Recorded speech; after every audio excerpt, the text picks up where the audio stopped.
difficult. So you go extra hard and then you go one extra and you include the clutch. Anti-lock braking system off, traction control off, stability control off, and AI difficulty expert, so they come at you. Standings first. Why has it got no points in this series? What's going on? Don't matter. Let's go. Right. Oh yeah. Damn it. For some reason it keeps moving my view. That's it. Well, it did that point. That's just not really a good start, is it? Remember where the gears are as well. They're one's clutch. Stop doing that to me.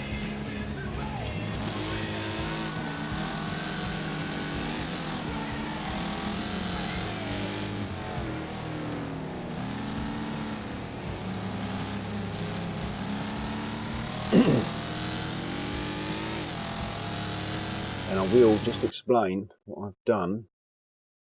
I've got realistic damage on as well, so that's as hard as it gets. Settings, gameplay. Right, the auto look back is set to derby only. Auto look back delay, I did set that, but I think for some reason it's dropped off, so I'll have to reset that. What you don't want it, when you push your brake button, you don't want it to automatically spin back and look back all the bloody time if you don't want to look that way. So you can deaden that until it's an agreeable spin back. And also you want the speed that you look back when you start driving that way, you want it at 4, you want it maximized. Controls, preset 6 works for me, using the clutch and the gears on the right analog stick.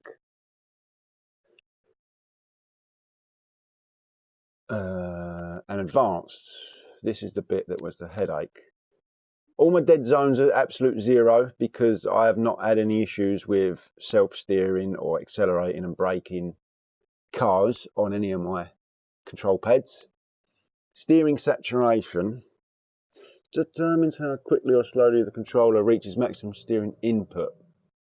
So it's like if you slide it all the way to the left, you can increase like a delay to where your analog stick actually is facing. It's absolutely minimal, but I will start it from 100% and then keep tracking it downwards if I end up turning into the inside railings on corners, because I want it to slow that down so I don't hit the railing and knock myself out on a corner.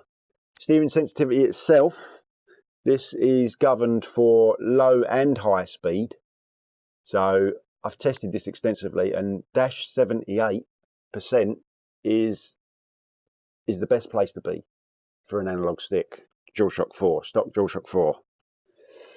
The lower the setting, the less responsive your steering is at your center dead spot zone, if you know what I mean, at the edge of the dead spot. So you can limit the twitchiness. But you can also crank your stick right, left and right to maximize it, if you know what I mean. Steering speed sensitive, I've not had to crank that up just yet. I've not come to the high speed long tracks that I can start adjusting that for. So if I start feeling it stupidly twitchy, I'll start bringing that up incrementally and saving it. And when you do exits and saves automatically, when you do set any of these, you've got to make sure they're in a whole number. You can't go half, exit and save, and then come back to it. All right, I just cranked that up 1 point, didn't I? And you crank it up again, it just drops back to completely 0. So you have to go to the full number, exit and save, settings, advanced, and there you go. It sticks then. But I don't want any on just yet, because that will start messing with my setting or start messing with my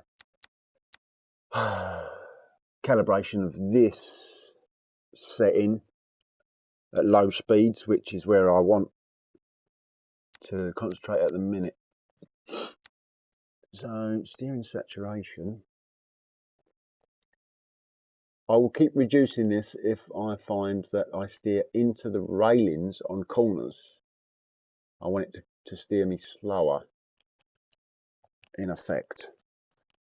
And I won't touch that one anymore because I did have it on, what is it, 78, it goes to 8. I did have it on 80, but I was finding that I was understeering, so I was drifting away and off the outside edge of the track more often than not.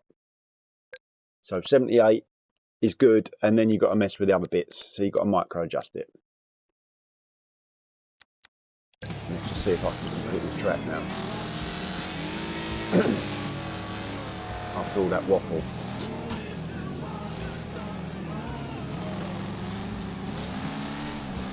That's hugging the rail quite well, but I think I could deaden it slightly. And you've got to... Oh, I've missed something. I missed loads. Other settings to consider. Steering speed sensitivity, done that. That's for high speed, yeah. It limits your steering sensitivity at high speed so you don't have twitchy maneuverability. Acceleration, saturation, I recommend 102%.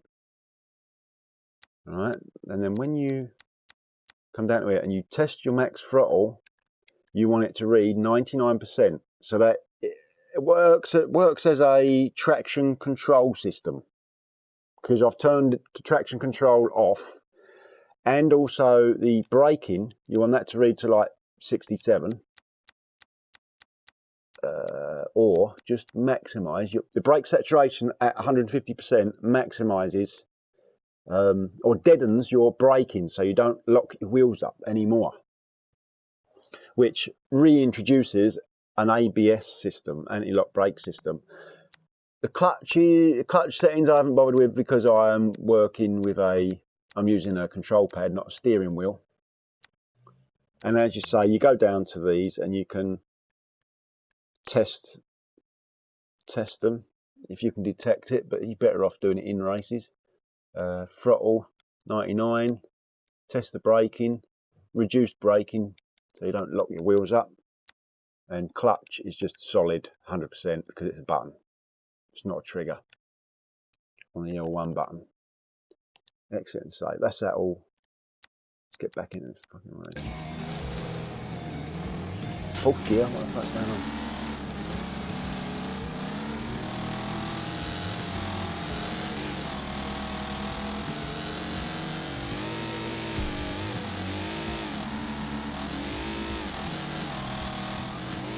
Change the gears down before the corner and you end up instigating engine braking. Slows your car down without actually pushing the brake button, if you time it right, and I fucking didn't. Get onto the flat, third gear, second gear, engine braking. I'm still over cranking. Throttle control is key on them corners, you don't want to spin the arse out. That's why I deadened it slightly. I won't deaden it anymore because you end up losing speed in the straight section. Holy shit. And I think I nearly steered into that right hand wall. So if I come to the steering saturation and slightly slow the response, the digital response to where my finger actually is, 97, exit save. And I'll keep doing that if I get any issues, and then I'll start bringing up the, I'm pushing the brake, not the clutch. And in the long straight levels later in the game, I imagine, the long races on tarmac, if it's too twitchy at high speed, I'll start bringing in the deadening at high speed setting.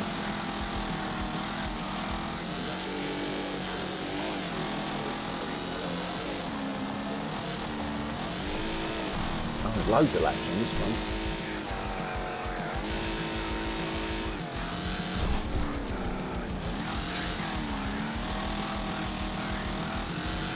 Smashing up the railing.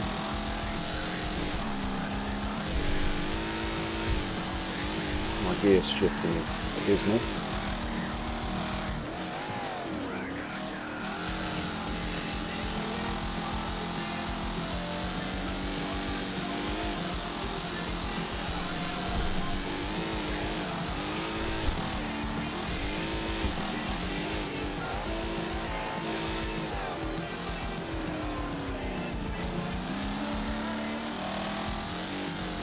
If you don't tap the clutch, you end up missing your gears as well. I've not seen it shred or damage a gearbox as it's shit, as of yet. Oh my god.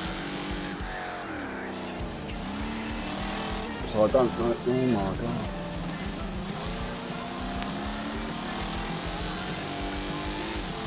That's really messed up my steering. Finished, thank God.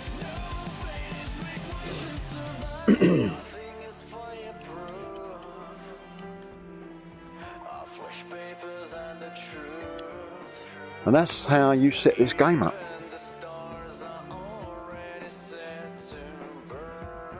And you've also got the if I didn't cover it, I'll try and find it now. When I first started the game, I started it on automatic, fully automatic, on the low difficulty, and I was using the gear ratios, just setting them really high to eliminate wheel spin, so I could maximise my grip. But that doesn't bode well for high speed acceleration, doing that.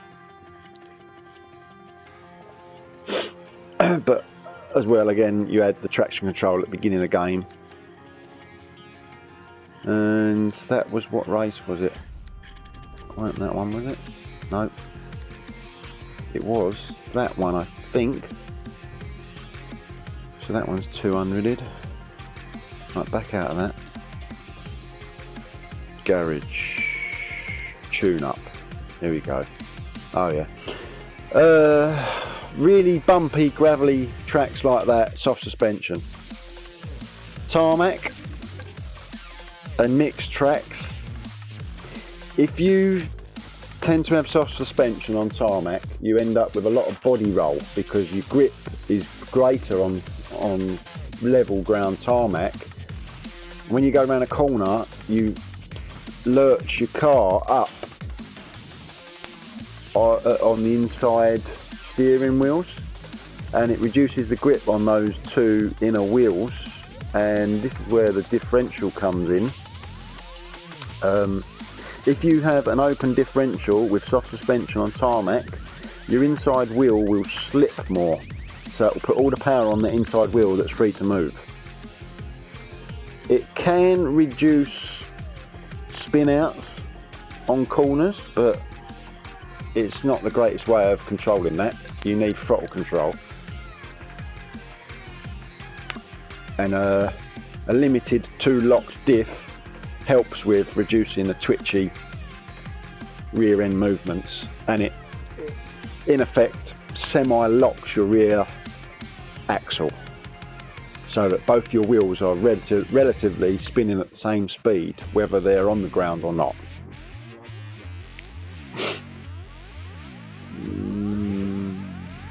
And that's all there is to know about this game.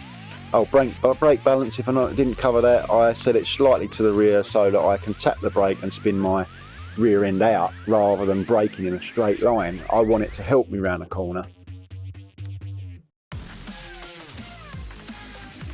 That's it. That's as good as the information gets here. Happy playing. Hope I've helped.